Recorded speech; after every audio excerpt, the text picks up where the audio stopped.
வணக்கம். ராஜாமகம் லஞ்ச் என்னன்னு பார்ப்போம். இன்னைக்கு சண்டே ஸ்பெஷல் மட்டன் கிரேவி சூப்பராக நான் பார்க்கவே அழகாக இருக்குது.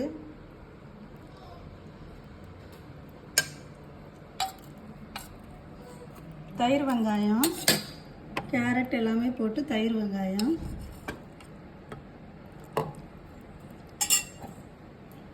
சூடாக சாப்பாடு.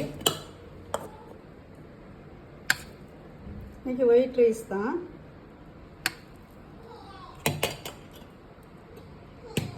சிக்கன் குழம்பு,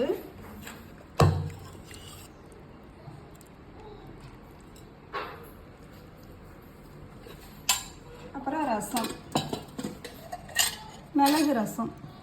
இதுதான் எங்களோட லஞ்ச் இன்னைக்கு. பிடிச்சிருந்தா லைக் பண்ணுங்கள். ராஜாமகம் சேனலுக்கு சப்ஸ்கிரைப் பண்ணுங்கள். தேங்க்யூ.